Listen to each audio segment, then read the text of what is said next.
All right, so guys, welcome to the Sunday afternoon call from Thailand on the UK.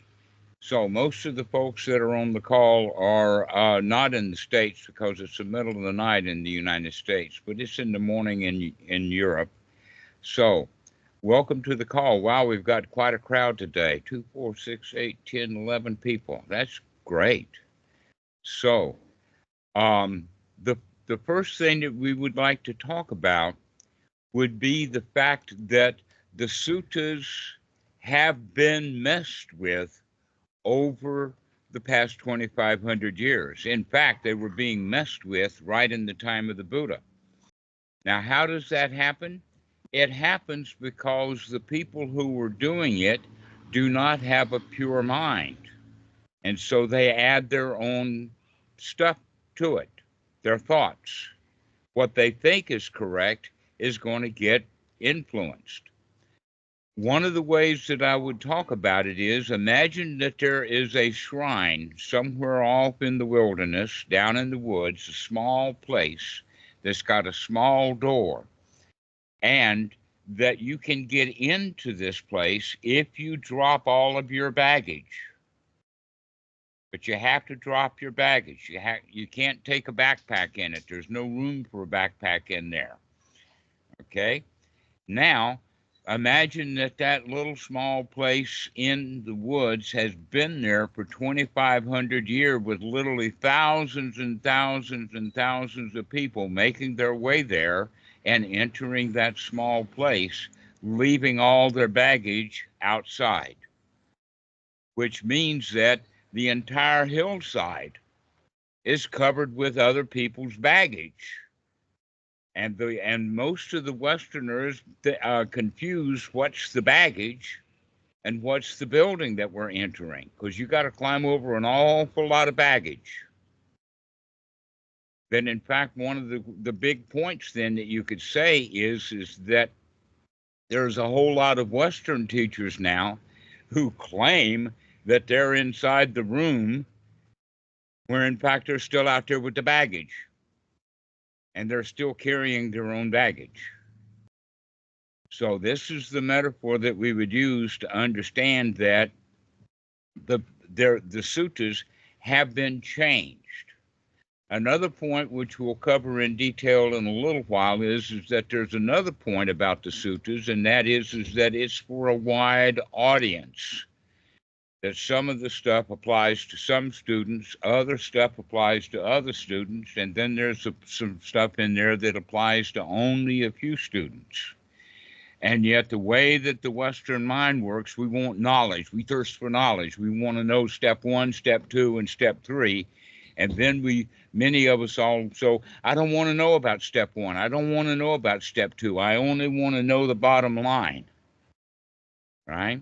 And so when they practice that way, they become confused that in fact there is a progression. You could almost say that there are 4 stages, and the first stage is a major step up. And so in order to make that major step up, you could then say that a whole lot of the suttas are about making that first step. And that first step then would be considered what? What is that first step? Michael, what is that first step? If there are 4. Remember to wake up. No, we're talking about it in stages, and in this case, what I'm talking about is the sotapan. Yeah, the stream entry. Right, yes. Right, okay. And so most people are not in stream entry. In fact, very, very few make it to stream entry, and then fewer still make it into the higher stages. But I will say this, that stream entry is good enough. Stream entry is considered noble. But one of the qualities of stream entry is that the student becomes absolutely dedicated, absolutely enthralled, absolutely eager, absolutely um, uh, what would be the word? Um, Enthusiastic. And when the full sotapan comes, the student is delighted and he doesn't see anything else. Everywhere he looks, all he sees is Dhamma. Dhamma, Dhamma everywhere, and we can drink it in.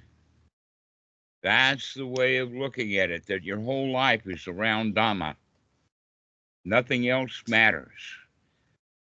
And so this is the state of Sotapan. This is basically why it's called entering the stream, is because you're entering the flow of the Dhamma rather than putting a toe in. That in fact, that's the only way to go, is first you got to get to the stream. You got to start hearing about the Dhamma. And then you put a toe in. That's the beginning of practice. And then maybe you put your ankle in, and then you get out, and then you put your toe back in, and then you get out and put your ankle in again, and then you come out again over and over and over again. But fairly soon, if you keep practicing, you get good results. That's an important thing, that in fact I can tell that a huge number of people practice what they consider meditation, and they want something, and they want something, and so they keep dedicating to practicing, but they're not getting any much benefit out of it other than the pride of how long they've been practicing. And so they will claim to be a sotapan, where in fact they're not. In fact, the one thing that you can say about a sotapan is that the only person who knows he's a sotapan because he talks to him is, let us say, a master teacher. That if you think that you have arrived at sotapan, guess what? If the teacher that you have is a good teacher, he already knows that. And one of the points about being the sotapan is that people do get in the stream and then get back right out again. And then they get in it again, and then they'll float for a while, and then they'll get out again.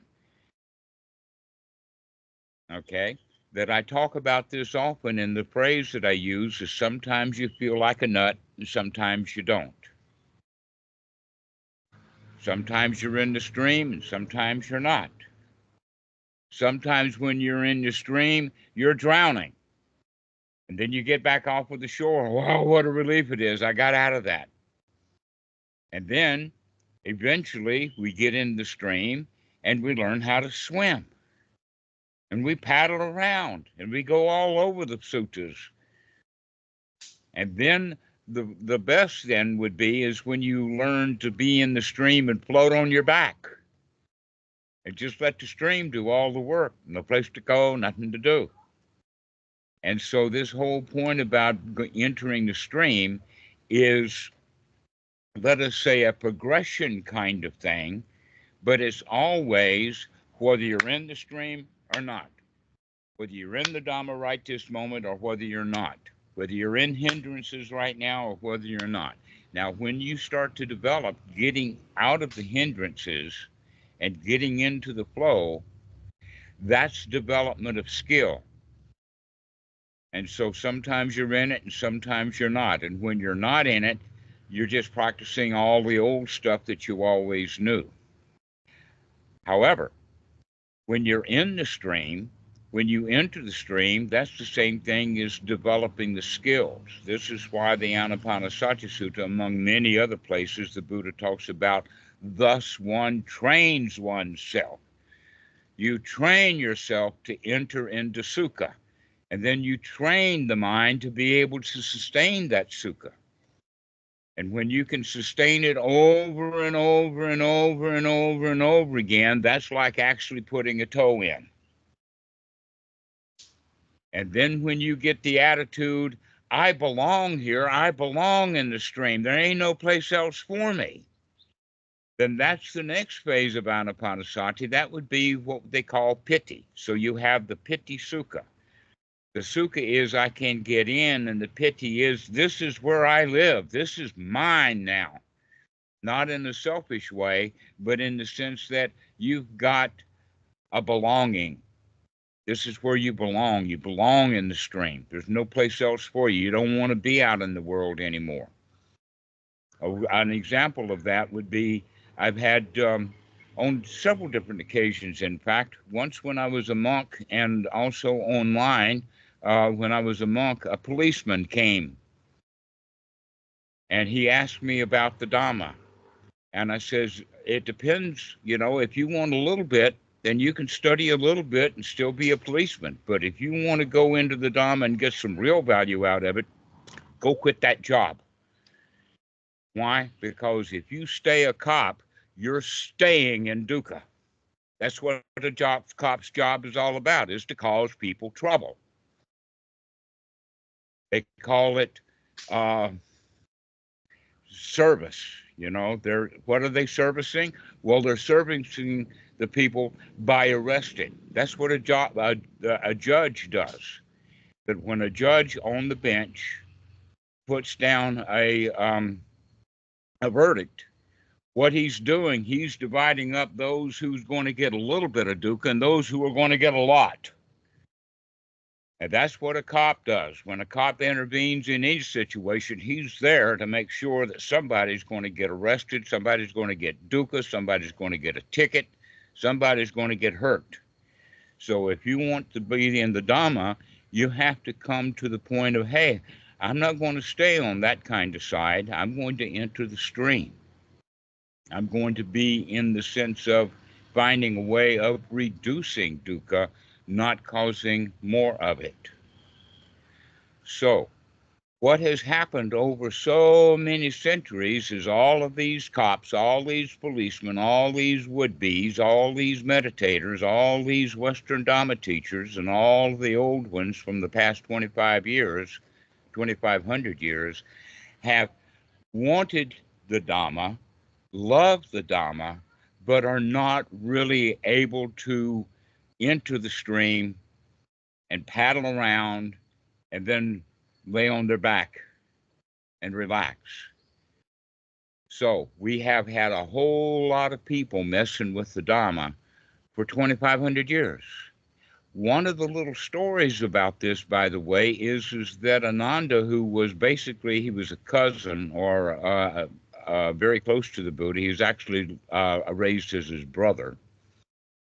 And after Ananda completed his administrator's duties, he came to live with the Buddha and spent the last 25 years. For the first 20 years, he was not around. And there's a lot of suttas and a lot of information that we have where Ananda was not around. But for the past 25 years of the Buddha's life, one of the deals that they made, when Ananda came, he says, there's three things that I want. One of them is that you cannot send me away. And so the Buddha honored that. And that was basically the downfall for Ananda, is that he was always around the Buddha, which meant that he kept his beliefs, and that he would have been better off if he had gotten Mahamagala or Sariputta or something to crack him over the head, because the Buddha didn't, because of their friendship. And so when the Buddha died, Mahamagala, Mahakachana, and a few of them that were still left, Sariputta had already died by then, they decided to have a conference where they were going to put their heads together and make sure that they understood the actual full-range teachings of the Buddha. And guess what? Ananda was not invited to that conference. They didn't want him in there. Why? Because he was still an ordinary person, which meant that a lot of the stuff that he had seen and been around, he had been already making stuff up. Well, what happened was that when they wouldn't let him into the final conference, he understood what the Buddha had been trying to tell him all along, that he didn't get it. There's one of the sutras where Ananda comes and says that he understands paticca samuppada. And the Buddha chastises him in the way it says the teachings of dependent origination are profound. They're difficult to understand. But he didn't tell Ananda right then and there, and guess what, Good? You ain't got it. He didn't say it that way. And Mahamogala did, though. After the Buddha died, he told Ananda, hey, man, you ain't got it. You got to go figure it out. And the story is that just before the conference started, Ananda woke up. He had been able to put the past 25 years of the teachings of the Buddha in place to throw out all of his hindrances, and he made very quick succession, and he was able to get it. And because of that, he was allowed into the conference. And guess what? While he was then in the conference, that conference started about 3 months after the Buddha died, and it lasted for about a year. And by and large, Ananda was the star of the show. Why? Because he had been around the Buddha so much, but still, right from the very beginning, Amit, right from the very beginning, the suttas were polluted by the star of the show, Ananda. And this is why the Majjhima Nikaya is worded the kind of the way that it is. Now, there's another point. In fact, I just had a talk with Daniel about Sutta number 54. And in that sutta, a layman comes to to discuss with the Buddha. And what he says is that he has renounced, he's living the life of a monk, that he has given away all of his attachments. And the Buddha pointed out that no, that's not true. You're still wearing fancy clothes. You've got a parasol. You've got fancy sandals, even though you've given up your inheritance to your children already. You're still acting like a layman. And so that's what he called him. He called him a householder, and it pissed the guy off. So that was also what happened with Ananda. But in this one particular sutta, the Buddha sounds like that he is teaching rebirth and reincarnation, to where, in fact, what happened with the Buddha, that he was in a state of pacing and then leading. In other words, because he hadn't convinced the guy yet, he was willing to talk in the language that this layman understood, because the layman already believed in rebirth and reincarnation. And because he believed in it already, the Buddha communicated that way to him. But when the Buddha gets to the higher stages, that's when the students are warned that you do not want to be reborn. It's not a matter of you have no choice. Of course you've got a choice. And you make the statement and you make the choice, you're not coming back. Basically what that's the knowledge of is that there's nothing to it. It's just a bunch of stories. A modern example of that is the Dalai Lama. The Dalai Lama, I don't remember when it was. It was probably about 20 years ago, because 25 or 30 years ago, the Panchen Lama, which was some kid that they went through the Toku system, and he was, the reincarnated whoop-de-doo. And the Chinese government grabbed that kid and took him to China and put up their own Panchen Lama instead. And the Dalai Lama knew that that was exactly what the Chinese were going to do with him. And so he made a great big announcement. He's not coming back, which basically will destroy the Tulku system of Tibet. Now, the whole point is that the Dalai Lama is noble, and he already knows he's not coming back. But the belief system of all the people around is that he is coming back, that they all believe that kind of stuff. However, belief in magical powers, belief in rebirth and reincarnation is baggage that almost everybody has. And the reason that we all have that is twofold. One is that we're taught that. Christians are taught about heavens and hells and purgatories. And all of Asians are taught about heavens and hells and animal worlds and things like that.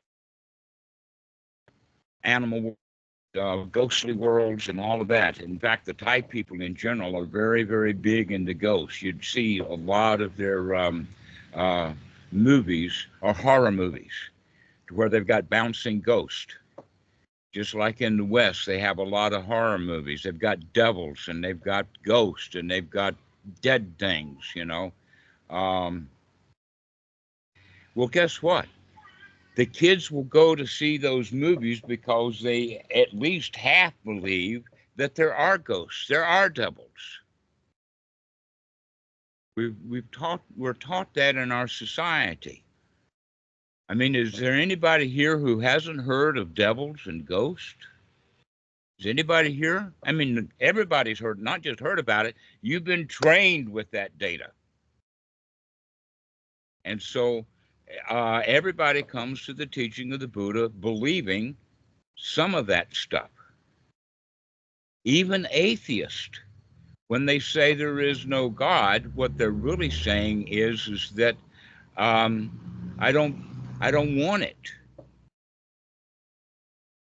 But the point is that when we believe things, it's hard to get rid of because, in fact, the other side that I was going to mention is that it's built into our DNA. We have instincts, instinctual behavior, and the instinct that's primarily involved with this is the self-preservation instinct. And dying and being dead for sure goes against our instinct. We want to live forever. We want to live on and on and on. No matter how old you are, everybody wants just one more breath, one more minute, one more day, one more year. And if you can't get it, then at least one more lifetime, or maybe over and over and over again. So we've got both of these things. One is just built into our DNA, the self-preservation instinct to preserve our life. And then we get a whole ton of it from all the other people who believe in all of that stuff. So when we get to that point, we're going to bring all of those kind of beliefs with us to the Dhamma. And all of that business stays hanging around, and it becomes actually part of Buddhism. Let's see, who is that? Somebody's got their hand up, and I can't tell. Yeah, Rosh. Ross, okay. Go ahead. Go ahead, Ross. Yeah. But in terms of the Buddha, wasn't the path of the Buddha? It wasn't his aim to find the cure for death, age, No. and sickness. No, his whole point was to find the cure for dukkha. And what is dukkha? It's best defined as dissatisfaction. The reason why people want another life, by the way, is because this one's not good enough. They want a do-over. How many times have you heard about people going and making merit so that they can have a pure land to go to so that then they can practice easy? And rather than in this very life, it's pure enough. Practice right now. Come out of all of your beliefs and all of your craps. When is your last life going to be your last life? Because that's the point of it. The Buddha, don't come back. The Dalai Lama, not coming back.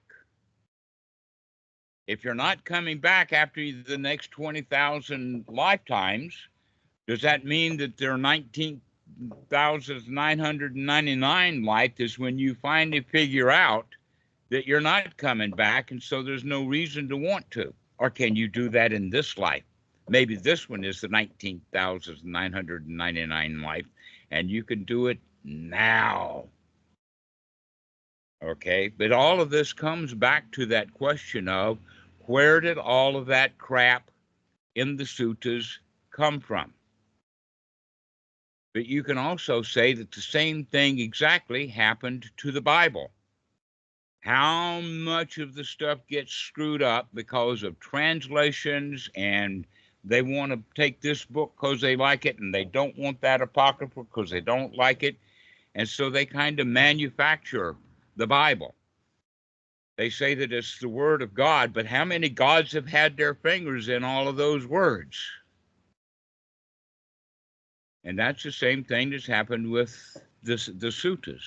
So, Amrit, now that we know that the suttas are highly polluted, what do we do about it? The answer to that is that we begin to understand what the teachings of the Buddha really is, and then we know what to do with the crap when we find it. And basically, that's what my job is to help my friends to understand how to understand the suttas. And that is, you got to get picky. You got to read the sutras with wisdom, just like we got to deal with the world. There's a lot of good stuff in the world, but a lot of crap's out there too. How do you tell the difference? Is with discernment. You have to have wisdom. You have to be able to see things clearly. And that's also true with our thoughts. We have to start seeing our thoughts clearly. When we start seeing our thoughts clearly, we begin to recognize that, hey, I'm making this stuff up. It's not real. It's what I want.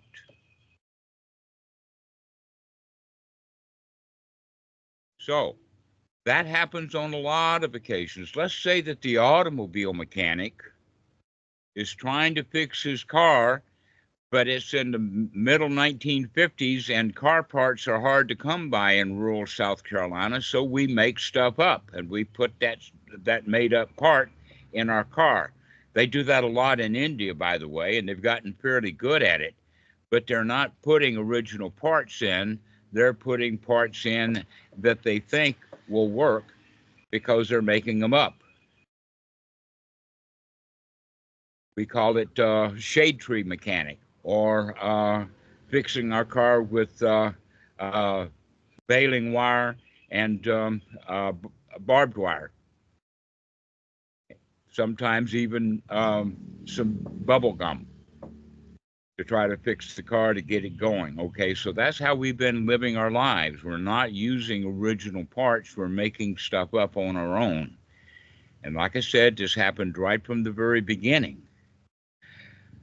However, there are some places that we can go to. There is a couple of works. One is called the Sutta Nipata, and the other one is called the Udana. And in these works, it's fairly well understood that these were written by monks who knew what they were talking about, and they wrote these things down before the Buddha died. That this is actually stuff that happened during the lifetime of the Buddha, and that many of the sutras that you'll find in especially the Digha Nikaya, but also even in the Majjhima Nikaya, actually is based upon, and a great deal of the Dhammapada is based upon the Sutta Nipata and the Udana. And so if you really want to know what the teachings were like before all of the stuff that was added to, the way to go is back to the Udana and the Sutta Nipata, because they're probably the purest things that have not been messed with. But you can all see the magic and the rebirth and reincarnation stuff that is still in the Majjhima Nikaya. But if you know how to read the Majjhima Nikaya, you can just see that stuff and understand what it is. I'll give you an example of that. In fact, the best example is to talk about the Paticca because that's one of the main things that the Buddha did right after he went to Bodh Gaya on his own. Part of his waking up process was to figure out exactly how the mind worked. And yet, if you read about the Paticca coming out of works like the Visuddhimagga that were done 2,500 years later, it winds up getting it really screwed up. They divide the Paticca into 3 lifetimes. The lifetimes of the past, the lifetimes of the present, and then the lifetimes of the future. Well, guess what? That's actually correct, except that the lifetimes in the past were something that happened 10 minutes ago, 5 minutes ago, 5 years ago. It happened when you were a kid. That's the past. And then you've got this present moment. And then your next life is what's going to happen next week, next month, next year. You have 3 lifetimes right here, right now. You have your past lives, you have the present life, and you have the future lives. And you don't have to do it with the breakup of the body and all of that kind of stuff. That's just magical thinking. Another one is that people really like magic, that in fact rebirth and reincarnation are magical stories. How about flying through the air? How about having a fire come out of your finger? How about risen from the dead? How about babies born without sex? How about sky daddies with binoculars watching what you're doing? All of this is just magical thinking, and all religions are based upon it. Even the Buddhist religion is based upon a lot of magical thinking. Now, here's a question for you. Does someone who have magical thinking, can they actually practice the teachings of the Buddha and get out of it, out of their magical beliefs, and get value from the Dhamma right here in this life? The answer to that is yes, but the sooner you come out of your magical beliefs, the easier your practice will be. That I even know monks here in Thailand that are very, very good monks. They do everything that you would expect a monk to do, but if you get him in a corner, he'll talk about, oh, well, this lifetime is not good enough. I'm going to be better in my next life. That what I'm doing in this life is getting ready for my next life when that's when I'm going to actually do it. And so, in fact, even some very good monks in Thailand are postponing going into that stream because they still believe in rebirth and reincarnation. However, he has made enormous progress in the sense that he is able to remove most of the defilements, but he is clinging to some defilements because he still wants to be reborn so that he can postpone getting rid of the defilements in this lifetime, keep them around for a while, get another life, and then I'll finish the job. But the reality is you can finish the job this afternoon. You can finish the job tomorrow. You don't have to wait for the next life. And so this is a major problem. This is one of the reasons, in fact, you could say that this is the primary reason why there are so few nobles in the world, is because everyone says, well, let me hang out on the beach for a while before I have to go surfing. Let me hang out on the beach for this life. I'll wait until the future life when the waves are just right. And we do that. You do that in this life a lot. And so that magical thinking actually prevents people from making real progress. But if you have the attitude, hey man, this is it. I'm going to do it now.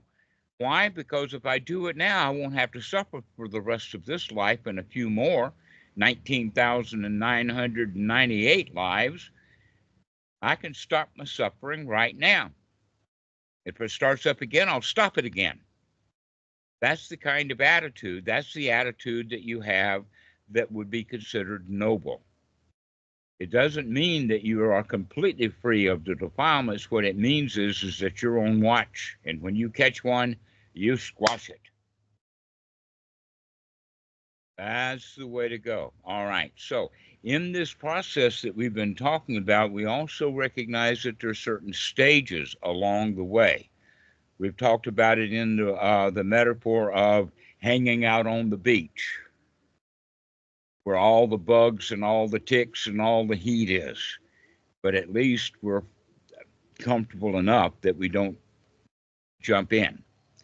And then we have those that are jumping in and drowning. And then you have those that are jumping in and learning to swim. And then you're working with those who become a master at riding that surfboard, or maybe just floating on their back.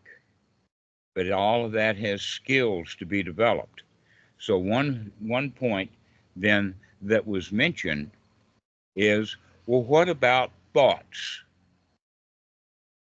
That some monks will say, oh, you got to be able to get rid of the thoughts. Well, nobody can do that from the beginning. That's not possible. You've got no skill. So the first skill that we have to gain is the ability to control our thoughts. And the way that we develop the skill of being able to control our thoughts is learning to control this one.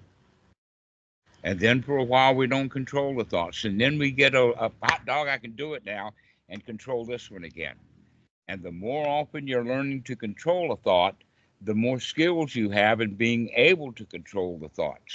And when you get very good at being able to control the thoughts, and what I mean by controlling the thoughts, by the way, is being free from dukkha, to be free from the hindrances, to be free from unwholesome thoughts. And a lot of people have demonstrated that they are coming there, and then they'll have an unwholesome thought, and they don't know that it's an unwholesome thought. And so this is part of the training, is to be able to recognize dukkha when you see it, or to be able to recognize dukkha because you're looking for it in that way. And so we will have a wholesome thought, and then an unwholesome thought will happen. And when we see that an unwholesome thought, we'll say, oh, no, I've had an unwholesome thought. Oh, poor me. And now you're having a whole bunch of unwholesome thoughts. How do you handle an unwholesome thought is, aha, I see you, Mr. Unwholesome Thought. Aha, I see you, Myra. Aha, I'm playing a game here, and I'm winning that game. I see you. This is how we learn to control the thoughts. And once we learn to control the thoughts, then we can start setting them aside. But only after you learn to control them. And in fact, the whole point of learning to control the thought is the first jhana. Now, the Buddha actually came to the station of recognizing that, in fact, enlightenment is the first jhana. You don't really ever have to get rid of your thoughts altogether in order to be enlightened. All you need to do is just have some nice, happy, wholesome thoughts most of the time. Like the preponderance of the time, a great deal of the time, you just keep coming back and having happy thoughts. Then you stub your toe and you laugh. Oh, I stubbed my toe, no big problem. There's a story about that, by the way, and that is that imagine that there are two groups of teenagers, a group of teenagers in the West and a group of teenagers in Thailand. And imagine that both groups of teenagers are going down the road, and in one group, in fact, in both groups, somebody slips and falls down. Now, what happens in the West if you've got a bunch of teenagers walking along and one of them slips and falls down? Amrit, what happens when one of the kids falls down? Everybody laughs. Well, that's a whole lot more Asian than it is Western. No, the Westerners is going to be divided into two groups. One is going to be the bullies that laugh a way that a bully would, and the other one is those, oh, please let me help you. Oh, you're injured. Oh, let me help you get up. It's more in Thailand is when the kid falls down, everybody laughs. Guess what? Who laughs even the most? It's the kid who falls down. But in the West, when a kid falls down and his other friends are there, oh, he wants to be picked up. Oh, poor me, I've fallen down. I need help. Okay, so this is actually a change of our attitudes. And the culture of Thailand has a better attitude in general than the culture in the West. The culture in the West sees trouble when some event happens, like a kid falls down. There's nothing wrong with a kid falling down. Every kid that I know of have ever fallen down. Does anybody here ever not fallen down their whole life? No, everybody falls down. Can you just pick yourself up, dust yourself off, and just boogie on down the road? Or do you have to lay there face down in the mud saying, oh, poor me. Oh, I need an ambulance. Oh, I need help. So this is the way that we were raised. And so when we have those kind of thoughts that we can say that an unwholesome thought is a kind of falling down. When you see that falling down kind of thought, can you just pick yourself up? Aha, I see you fell down. Aha, I see you, unwholesome thought. Pick yourself up and boogie on down the highway. That's the way to live. And that would be the first jhana. You don't have to sit down and contemplate it. But yet, when someone is actually able, let us continue with that analogy and go in a kind of a different direction, because this would be something that's more, let us say, an advanced position. That whenever you see somebody falling down, you can recollect, oh, well, I've fallen down too. I know what falling down is all about, and I know when I fall down, I feel bad. Look, those people have fallen down. So I can reflect upon the fact that when I did fall down, I felt bad. But now, if I fall down, I can feel good. This is what the senior monks, this is in fact Sumedho is the one, Ajahn Sumedho is the one who's the most famous for talking about recollection. To recollect what's happened in your life. Now, most people, when they recollect in their life, it's like, oh, well, I fell down. I remember that falling down. Boy, it hurt, and I didn't like it. And then I fell down again, and I didn't like it then either. Okay? This is what an ordinary person does. And for those people, I would recommend don't recollect the past. Because if you recollect the past, you're going to wind up bringing the old dukkha right here and right now. But an advanced student can recollect, oh, I fell down, and say, ha, I remember I fell down. Boy, what a scene it was. I was in such a pity party, but now I'm not. So this is what we would mean then by recollection is, can you recollect the past and get a big kick out of it, even knowing that at the time that it happened, you didn't like it so much. But now we can reflect, oh, look how much I have changed, because in the old days when I fell down, I felt bad. I wallowed in the mud for hours. I had a pity party for 19 days in a row. I got drunk. I went to gamble. I went to watch the porn. Oh, I felt so bad. But now I've come along, so far along in the Dhamma that I can remember that when I fell down, that I got drunk, or that I went to porn, or that I went to gambling, or whatever. And we can say, hot dog, I don't have to do that stuff anymore. Hot dog, I can see that I was in Mara, but now I'm not. So I can congratulate myself and pat myself on the back and say, hey, I don't fall down like that anymore. This is why it's such a good idea to reflect. Because then you begin to understand that when you see out in the public, you see somebody fall down, you don't go with compassion and say, oh, poor you, oh, let me help you. No, what you do is, in fact, you laugh. You say, hey, you make me get back up. You don't have to be there. Come, let's have some sympathetic joy together. This is what metta and karuna and mudita are all about, is to invite people out of their pity party into joy.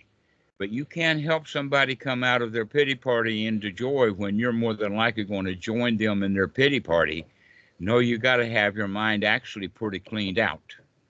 And when your mind is clean and clear and pure, and you see somebody else suffering, you help them out of it. Maybe you have to point out to them, look, you have fallen down. No, I haven't fallen down. No, I'm okay. No, I'm not angry. No, I'm not having suffering. Well, if you don't know you've fallen down, then you're going to be laying there face down in the mud and you don't even know it. And so it takes a good, skilled Dhamma dude to come by and sort of point out that you got mud all over your face. Why don't you get up? Why do you, and an example of that is, hey, you're arguing with me instead of listening to what I'm saying. This happens on every first call, by the way. Everybody who calls me the first time argues with me. It happens every time. Doesn't it, Ivan?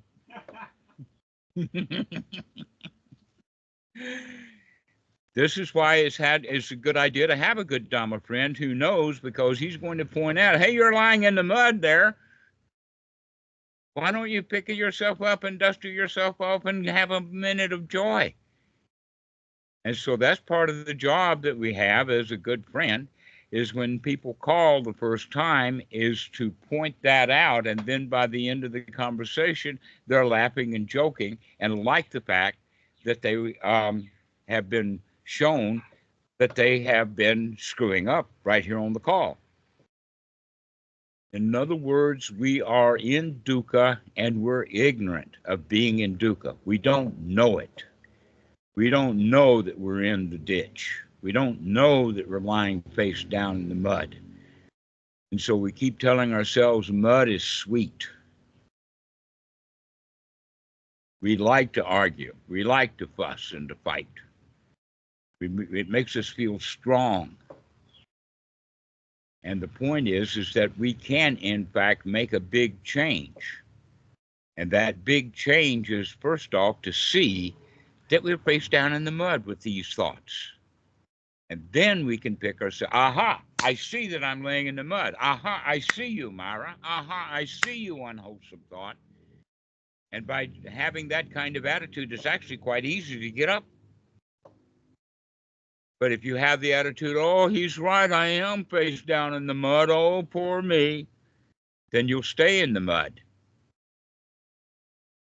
So you have to have somebody to come along, not kick you in the ass, but to point out happily and joyfully that you're full of crap.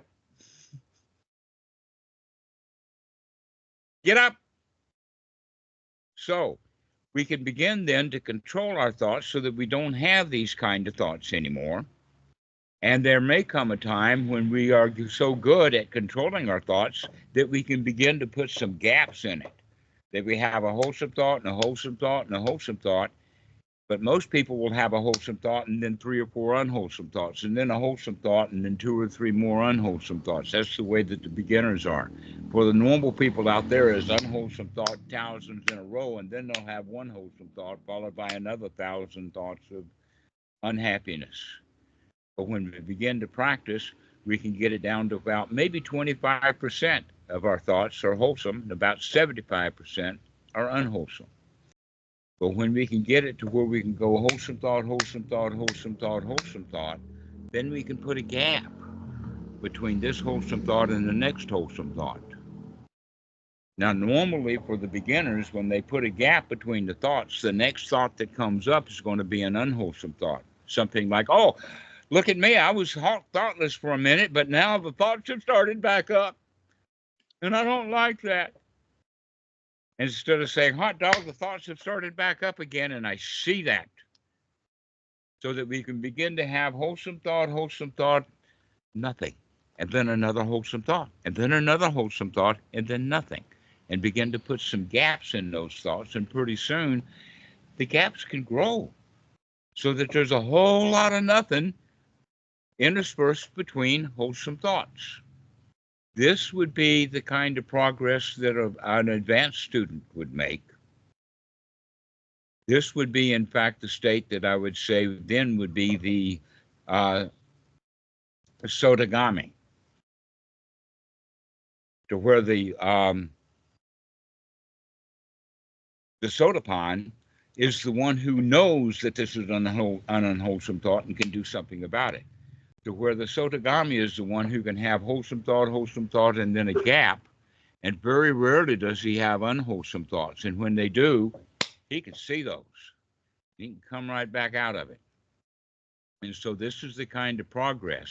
And so for that reason, there are teachings for more advanced students.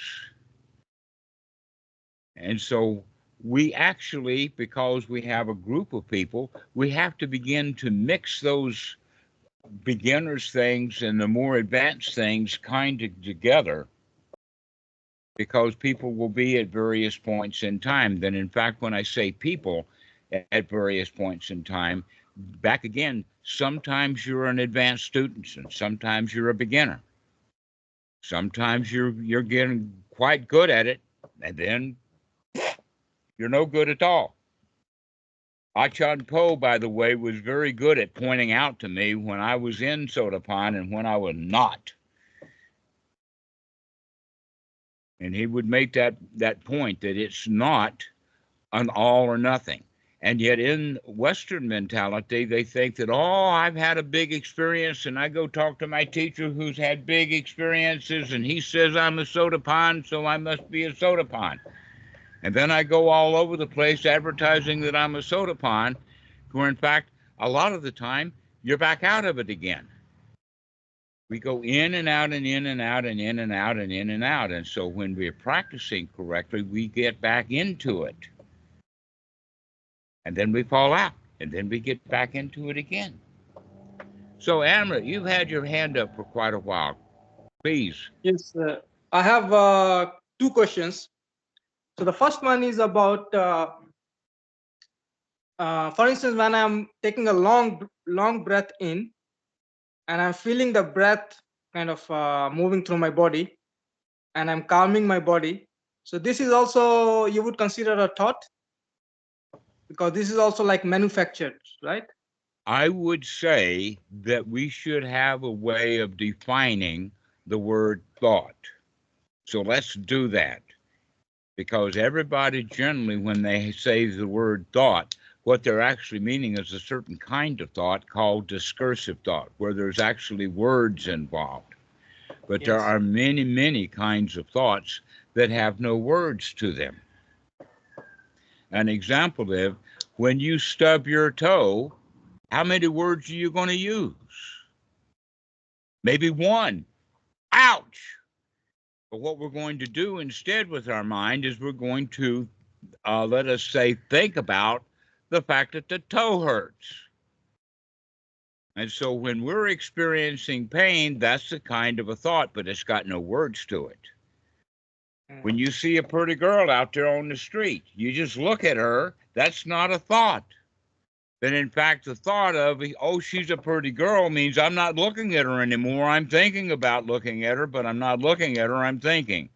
Okay, so we can now begin to understand that we can better define the word thought by how we spend a mind moment. Are we going to spend our mind moments in sensory input of the eyes, the ears, the touch, the taste, the smell, or are we going to spend our mind moments thinking about sight, sound, touch, taste, smell? But in fact, for humans, the smell seems to be the weakest one of all. For instance, how many of you can accurately describe what the smell of a rose is, other than using the word rose?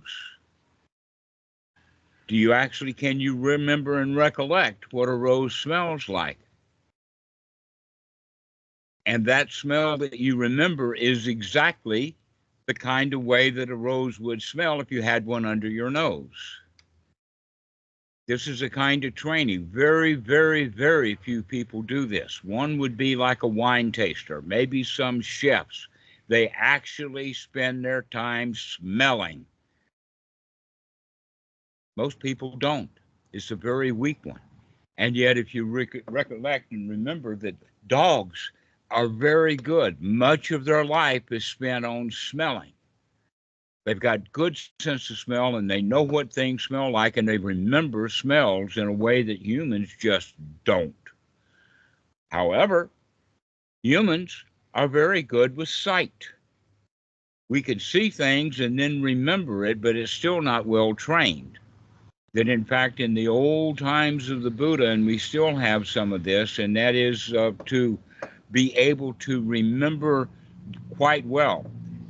An example of that would be the Kasina meditations, and one of them is a mud pie, or maybe a group of leaves that are stitched together. And so you look at it and then close your eyes and try to remember exactly what it looked like, and then open your eyes again, and then close them. Another example of this is in the Tibetan system, when they have mandalas, when they have thangkas, they know exactly what that mandala is going to look like. And so you can have 5 or 6 months sitting on the floor with various colored sand, and they can all do that same mandala. They know exactly what it's going to look like, and they pour that sand so that it looks exactly like that. The same thing is true with an artist. They train their eyesight so that they can remember what something looks like, and then they can reproduce it. But most people don't have that kind of training. And so when we see something, we really don't see it very well because we haven't really trained our eyes for it. Well, here's something. That skill, like being an artist or being able to do a mandala, that might be a nice skill, but it's not going to make you happy. The question is can you develop the skill of looking what your thoughts are? Now, that's a much better skill to have, is to be able to see exactly the kind of thought, what it is, how you're using it, so that you can do something about it. Just like an artist will use paint or a pencil or an ink pen or something, they know exactly what something is going to look like. You've seen some of them perhaps on the internet, where somebody is just, they may be writing a number, and then they'll draw this line and that line, and it looks like it, they're just doing things randomly, and pretty soon it winds up an exact image of something that you've seen before. So how do they do that?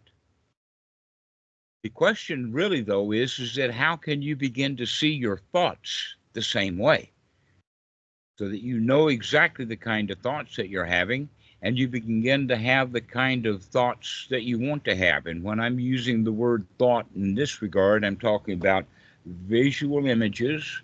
I'm talking about didactic or discursive thought.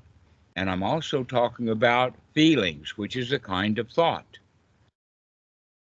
So you see something, and then you process it, and then you don't like it. And all of those are different kind of thoughts. I see it, I process it, I think about it, I come up with a conclusion, and then I don't like it. These are all different kinds of thoughts. So, can you actually begin to control those various kinds of thoughts, so that when you see something with your eyes, you actually see? And when you're processing data, you know that you're actually processing data. You can begin to understand what perception really is, and you can actually perceive and watch yourself making shit up. And then you can see your own reactions and begin to recognize that you do have control over the way you feel, because you do have control over the way you process data. But most of us don't ever have those kind of skills. Some people will develop marvelous skills on the computer, but they'll spend their whole life miserable. So can you take those kind of skills that we need and start applying them so that you can begin to see things clearly, see yourself processing that data clearly, and come up with a clear solution that is wholesome, so that you can have the kind of feelings that you want to have? So, Ross, let me go back to you. Oh, Amrit, you still got a question. You got your hand Yeah, I have up. So go ahead. another point. So I think it's more etymological. So there are people who say samadhi means concentration. This means no thought, right?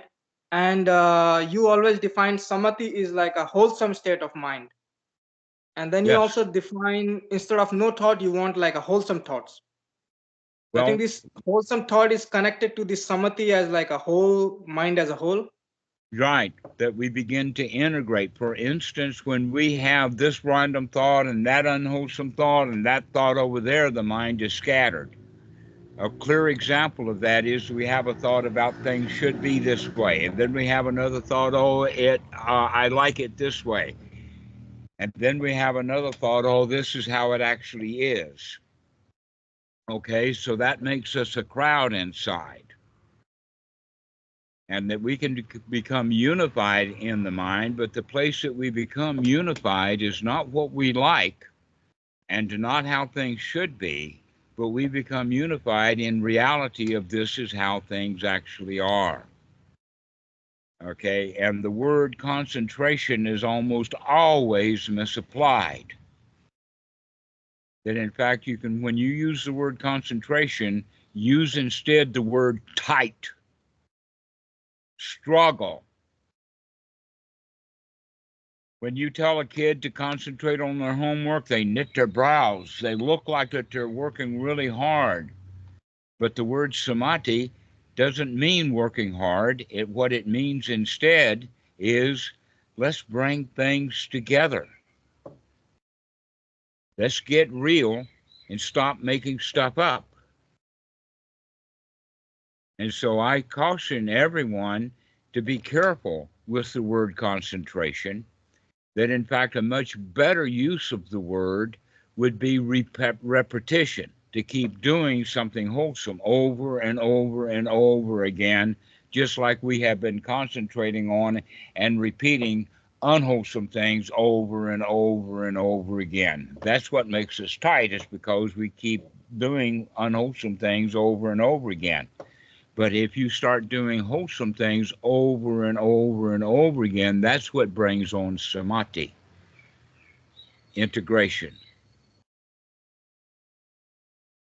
And so the word concentration is often misleading, and the students wind up with maybe 20,000 hours of meditation practice, and they haven't gotten anywhere because they were just repeating what they've been repeating their whole life and not actually investigating the thoughts and start recognizing that this is an unwholesome thought. Let's change it. The whole point that I've heard about the word noting, the Mahasi method of noting, and they note the dukkha, and then they note the dukkha, and then they note more dukkha, and then they see how this dukkha is connected to that dukkha, and then they're going down the rat hole of dukkha. All unwholesome thoughts, one after another, but at least they're noting unwholesome thoughts. The question is, can they change those thoughts? And the answer to that is, they haven't been taught to do that. They've been taught to note. This is why you've heard of the expression, the dark night of the soul. The dark night of the soul is when everything falls apart, because everything becomes dukkha. But at the end of that, people get the idea that, wait a minute, I do have to make a change. I've got to redouble my effort. I've got to get back on the Eightfold Noble Path and actually make a change. And so noting dukkha is actually a skill that they've learned. But they need to learn another skill, which is to change that unwholesomeness. So, Ross, are you there? I'm Yes. here. Thanks, Dhammarato. All right, you had your hand up there for a moment. It was just more around what Amrit was saying. It's more of an observation than a question. I just find that whenever like today, I sat down on the beach, I was looking at the ocean, and as far as I can recollect, I didn't have any thoughts. I was just enjoying the experience. Yes. And I find that whenever I'm in nature, if I go for a walk, I sit in a forest. I've got a couple of forests not too far from where I am. I sit down. There's no thoughts. As soon as I come back into get in the car, there's traffic, I'm talking to people, the thoughts start then those to come up. discursive thoughts come back again. Yeah. Okay, so again, we have to define what we mean by thought, because when you are out in nature, you are observing nature. Right? Well, that's a kind of a thought. It's a pretty wholesome thought, too. Not having the discursive thoughts. You don't have to talk to yourself. Oh, there's a bunny rabbit. Oh, there's a flower. Oh, I see the sky. oh, there's a cloud. You don't use that kind of language. You just look at the bunny rabbit. You look at the flower, and you're just enjoying the flower, and you're not having a conversation with yourself about the flower. But when you Correct. go to the car, where's my car keys? And the thoughts, the discursive thoughts, start back up again. That's right. Yeah. Yeah. It was just more of an observation. So Well, maybe continue we to spend more observe. time in That's the nature. whole point of this practice, is observe, so that you can make changes to it. All right. So, by the way, you had a question originally. What was your question? It was about the Buddha advising some of his students to recollect death at all times, and whether that was an effective practice.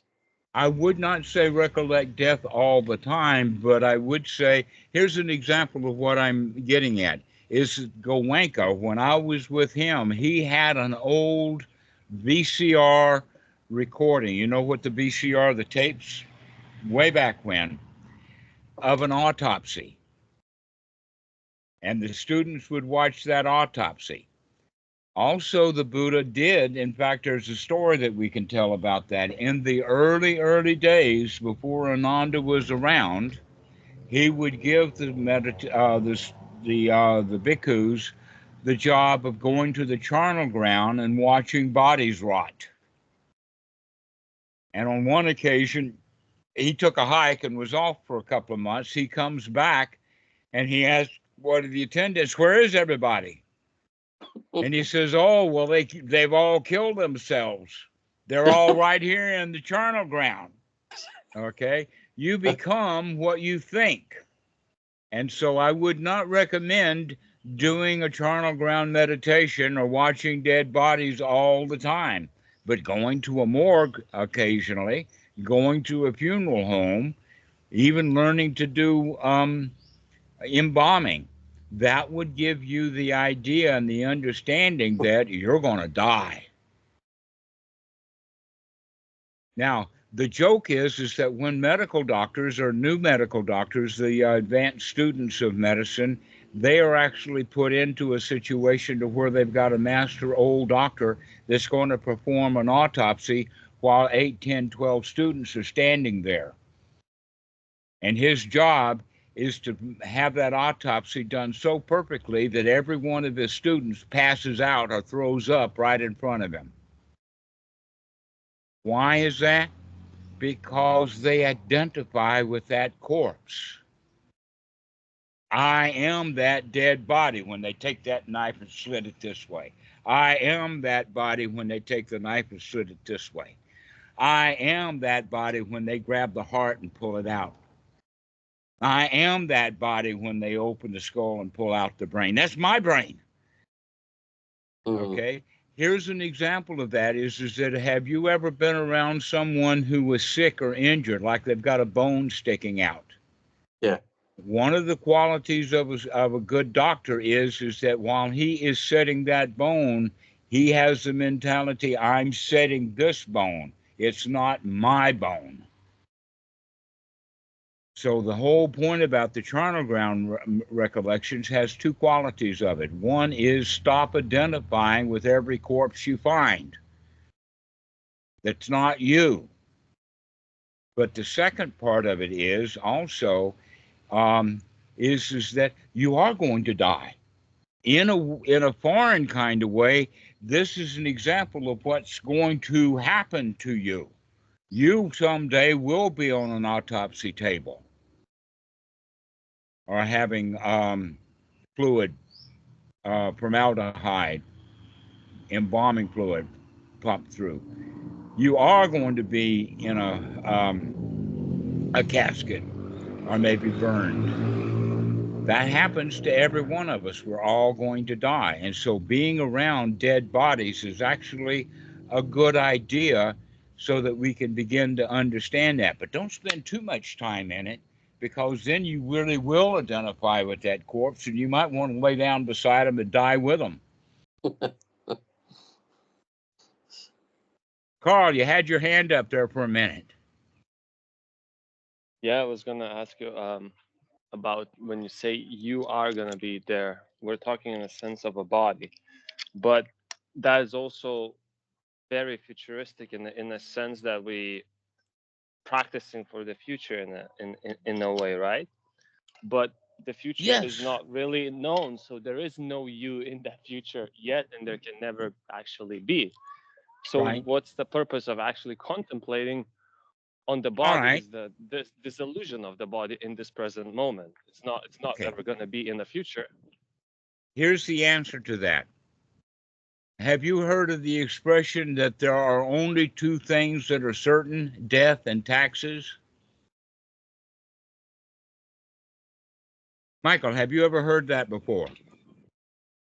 Dhammarato, you've heard that before, right? The only two things that are really certain is death and taxes. Guess what? That's half wrong. Taxes are optional. Donald Trump is a good example of taxes being optional. But death, that you're not going to be able to avoid. You are going to die. That is, in fact, why people get sad at funerals. They're not sad because grandma died. They're sad because grandma dying reminds them that they're going to die. That's that self-preservation instinct again. We don't like being around death. In fact, in the West, they would rather the grandma die in a hospital rather than die in her bed, the same bed that you sleep in. You don't want to be, wake up in the middle of the night and granny's stone cold dead right there in your bed. I've had that with dogs, but I haven't had it with a person. But it's the same feeling. You don't like that puppy dying. Why? Because it's so attached to our own, we don't want to die. It's terrible that the puppy died. It's terrible that Granny died. That's why we want to put her in the hospital to die, so that she's way over there at a great distance to us. So, going back to the point that Ross was making, it's a really good idea to get over that. Just like for a doctor, it's a really good idea for him to not be squeamish when he's setting a bone.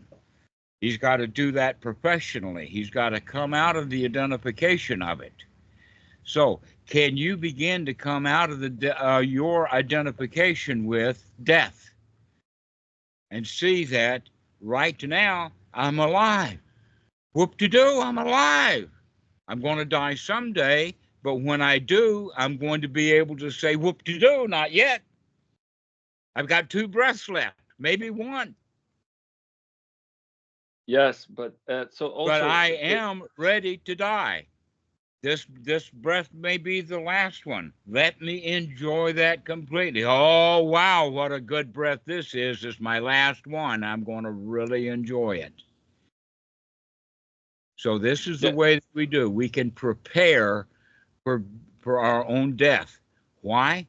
Because if you can die happily, you can live happily. Because your death is the only important thing that you've got. In fact, you could say that about the breath. The only thing important is you keep breathing. If you're taking this breath, oh, wow, at least I got another one. Wow, isn't that a sweet breath? I really like this breath because I'm still alive. I'm still breathing. However, there's going to be a last one. Can you make sure that you're ready so that when you have a last breath, that you enjoy that breath? When you have a last thought, this is actually quite a lot in Buddhism, to be able to control your mind and train yourself so that your last thought is a happy thought. Well, finally it's over. Goodbye, cruel world. Kachunga. That's exactly what I was talking about. Is even when you say death, it's like it sounds scary, but can we transition that into like, oh, death? Yeah, it's like here it's it is. nothing. Finally, Oh, I've been waiting on you. That's what I meant by body. Oh, body. Mm-hmm. Oh, okay, just body. I've never died before. I really haven't. I've been pretty close. Thomas, have you ever actually died before? No. So you don't know what it's like. That's one thing that I cannot say, been there, done that. Because I have not been there and I have not done that. But guess what? I'm going to do it. And I'm going to enjoy the hell out of it. I'm going to be there for it. Now, one of the ways that you can train yourself with that is by sleep, because sleep is very much like dying, and dying is very much like sleep. Can you lay there in the bed at night and watch yourself go to sleep? Sweet, sweet slumber. I like it. Can you recognize that and see yourself actually going to sleep, rather than one moment you're thinking about blah, blah, and the next thing you know, it's the next morning, and you don't even know that you went through a process called going to sleep? Because there's also going to be a process called dying, and I really want to be there for it. So the way to know that moment of death when you are dying is because you can actually observe going to sleep. And you can go to sleep happily. In fact, the problem that most people have going to sleep is that, oh, I've got so much to do tomorrow. And a better thing to do is anapanasati. Oh, wow, it's so nice. Oh, I'm just so comfortable. Let me just watch myself falling into slumber. And if I can watch myself going to sleep, I'll be ready then to watch myself to die. Now, I go to sleep every night. I get absolutely a lot of opportunity to watch myself go to sleep so that I can prepare for that one event. I'm only going to die one time. I want to be there for it. I want to watch what happens. So that's the basic attitude that you can have, is that you look forward to death.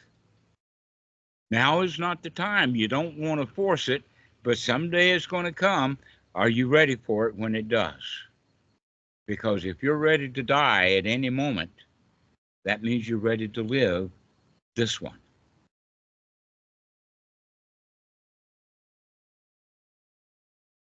If I can handle death, I can handle life. So be ready to die. This is the reason why the Buddha recommended the charnel ground. Is to get ready for it. It's going to happen. But it doesn't mean that you want to X yourself. You don't want to bring it on early. You want to let it happen naturally. Contemplating on death can also help us get rid of the little other fears that we have throughout the day that we still withhold and we don't live out fully. Like little fears, little moments. I'm afraid to do this. I'm afraid to text my boss. I'm afraid to do this. And those are like little deaths that happen. Those are little deaths, exactly. Anytime that you become afraid, remember that the fear itself comes from that part of the brain, the amygdala and the medulla oblongata and all of that kind of stuff there in the back of the brain is a self-preservation mechanism. Every fear you have, the base of it is fear of death. So when that bully comes around the corner and that 14-year-old kid, he's scared to death of that bully. That's literally what they mean, scared to death, because in fact what we are is we're afraid to die. So all of your fears, I mean, you open that bank statement and it's got $100 less than you expected and you become afraid. Why? Because that $100 is a matter of life and death. Then when you recognize that, no, it's not, it's just a bank statement, I'm still alive. I used to have $10,000 in that bank account, and now there's only $400 in it, but I'm still alive. Why should I be afraid because the bank account is empty? I'm still alive. Okay, so this is the way that we can handle it, is to recognize that every fear that you have is stupid. Every fear we have is ignorant. Every fear you have, because look how many times you've been afraid in your life and you haven't even died yet. So all of the fears that you've ever had have been worthless, useless, unhappy, unwholesome thoughts and feelings. You've been lying to yourself all of those times when you become afraid. There's no reason to be afraid.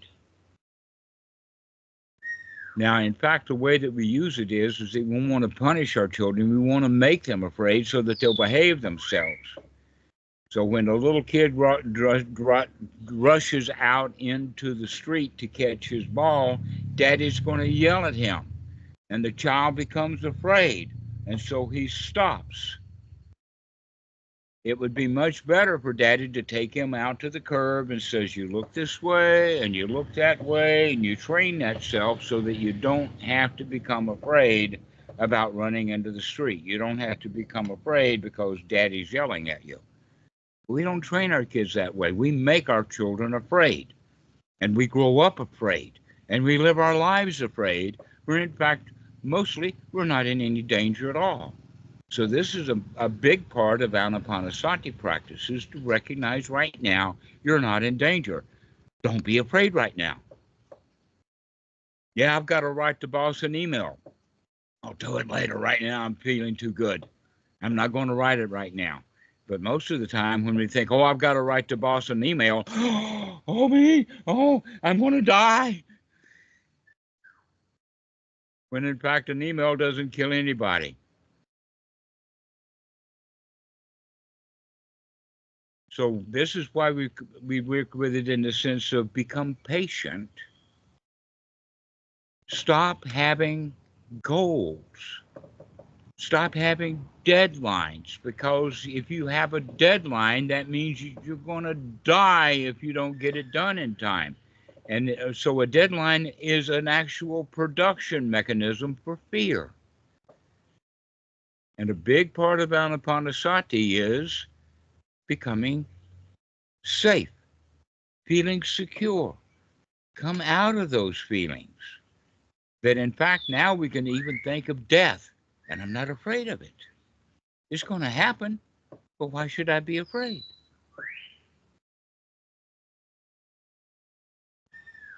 We can train ourselves like that. Train to become fearless. Train to become having the feeling of safe and secure.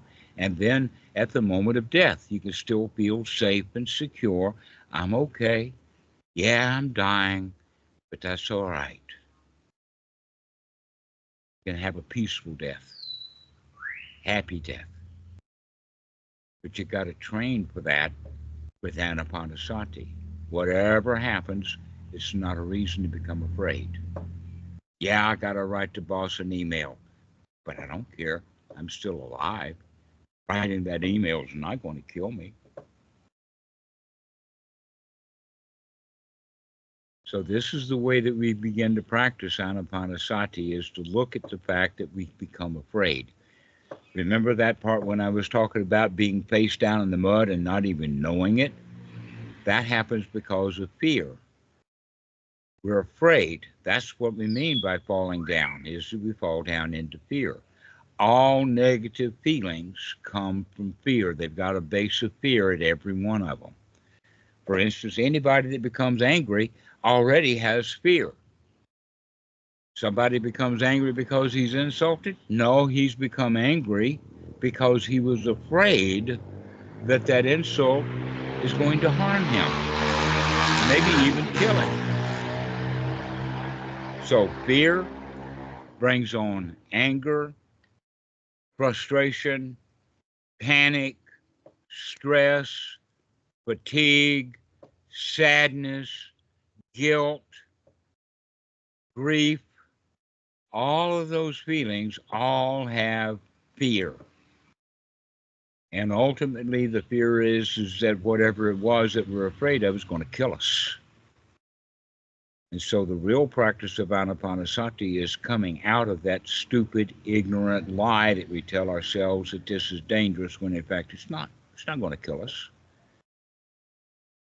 Getting a spanking when we're 4 years old generally doesn't kill us.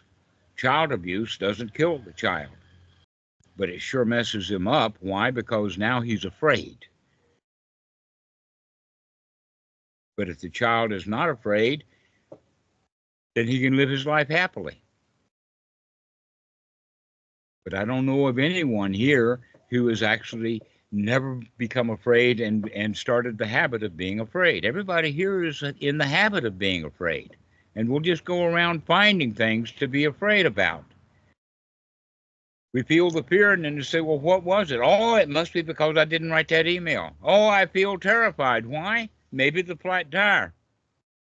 whatever it is. So we make up excuses about why we feel afraid when we're in fact just in the habit of having a thought of fear. And so now we're going to practice having thoughts of everything is okay. Everything is fine. Not a problem in the world. Even if I'm dying, that's still not a problem. Got no worries, no furries, nothing. Everything's got no place to go and nothing to do, and everything is hunky-dory, everything's okay.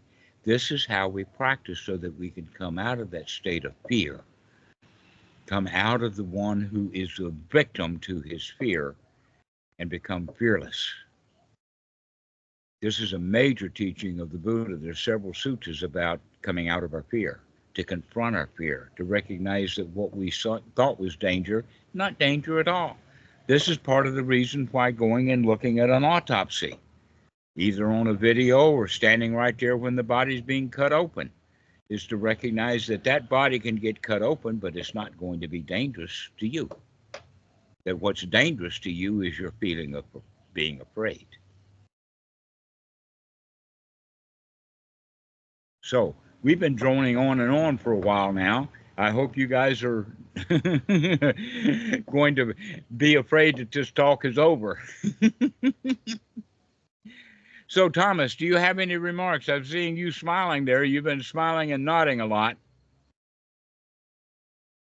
Thomas Yeah. in the blank. I've Go been ahead. really enjoying this.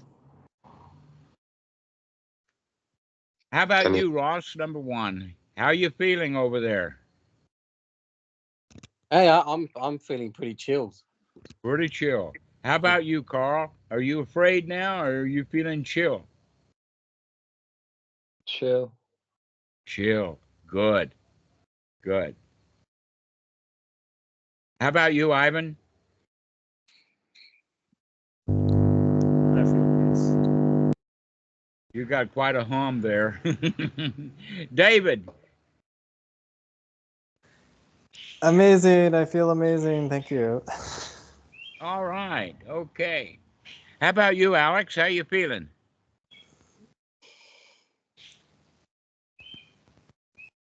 I don't hear you, but I know you're talking.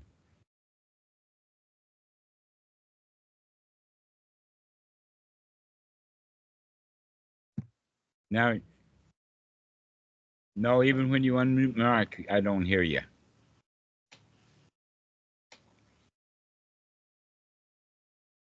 That's good. Okay, Thomas with a U. How you feeling? You're doing good. You got it. Okay, Thomas with an H. Yeah, I've been feeling good. Go ahead. Yeah, I'm good. I think ever since I connected to this Sangha, I'm going through what normally would be quite a stressful period of my life, but I'm approaching it with a lot more calm. So grateful to you and the teachings, and to everyone else on the call. Welcome. I'm glad you're around. I get great joy in watching people become joyful. So, Amrit, how about you? Yeah, I feel fearless and joyful and friendly. Great. Jamie, I haven't heard much from you. In fact, you've been hiding behind that big bar that says we're recording, and I turn it off and I see your icon there. I'm good. My Skype hasn't crashed in a few minutes now, so all good. Everything is I good. don't want to risk turning my camera on though. Okay. Well, does anybody have any last words? Any last thumbs up? Any last smiles? All right, guys. Well, we'll see you later. Have See a you, good everyone. one, everyone. I've had fun. This has been a good Bye-bye. talk. Excellent. Thank you, folks. We'll Thank see you. you. All right. Wow, what a big crowd. Yeah.